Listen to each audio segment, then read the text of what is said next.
ராமநாதபுரம் மாவட்டம் நெமிலி ஊராட்சி யூனியன் தலைவர் மீது நடவடிக்கை எடுக்க வலியுறுத்தி போராட்டம் நடைபெற்றது. நெமிலி ஊராட்சி ஒன்றிய குழு துணைத் தலைவர் தீனதயாளன் என்பவர் அதிகாரத்தை தவறாக பயன்படுத்தி வருவதாக குற்றச்சாட்டு எழுந்துள்ளது. இந்த நிலையில் அவர் மீது உரிய நடவடிக்கை எடுக்க கோரி மண்டபம் ஊராட்சி அலுவலகத்தில் போராட்டம் நடைபெற்றதால் பரபரப்பு ஏற்பட்டது. திருச்சி மாவட்டம் முசிறி அருகே பிரியாணி கொடுப்பதாக கூறி பொதுமக்களை திரட்டி திமுகவினர் கூட்டம் நடத்திய அவலம் நிகழ்ந்துள்ளது. புதுப்பட்டி ஊராட்சிக்கு உட்பட்ட சீவடிப்பட்டியில் நடைபெற்ற நிகழ்ச்சியில் விடியா அமைச்சர் KN நேரு உள்ளிட்டோர் பங்கேற்றனர்.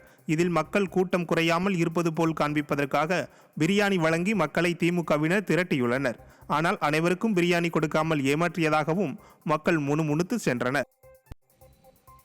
மயிலாடுதுறையில் நடைபெற்ற மாதாந்திர நகர்மன்ற கூட்டத்தில் கலந்து கொண்ட திமுக வார்டு உறுப்பினர் மக்கள் நலப்பணிகள் தரமாக இல்லை எனவும் நகராட்சி நிதி வீணடிக்கப்படுவதாகவும் புகார் தெரிவித்து வெளிநடப்பு செய்தார். மாதாந்திர கூட்டம் திமுக நகரமன்ற தலைவர் குண்டாமணி என்கிற செல்வராஜ் தலைமையில் நடைபெற்றது.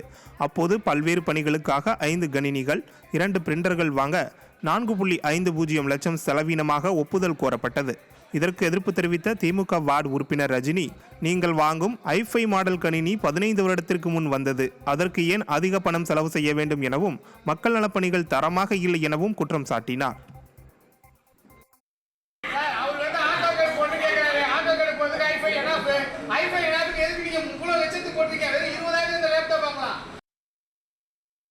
ஈரோடு மாவட்டத்தில் நடைபெற்ற நகராட்சி கூட்டத்தில் விடியா அரசுக்கு எதிராக கண்டன கோஷங்களை எழுப்பி அதிமுக கவுன்சிலர்கள் வெளிநடப்பு செய்தனர். வெளிநாடுகளிலிருந்து தமிழகத்திற்கு போதைப் பொருட்களை கடத்தி வந்து விற்பனை செய்யும் அளவுக்கு காவல்துறை மெத்தனமாக இருப்பதை கண்டித்தும், தமிழகம் போதைப் பொருட்களின் தலைநகரமாக மாறி வருவதை கண்டித்தும் நகராட்சி கூட்டத்திலிருந்து 12 அதிமுக கவுன்சிலர்கள் வெளிநடப்பு செய்து விடியா அரசுக்கு எதிராக கண்டன கோஷங்களை எழுப்பினர்.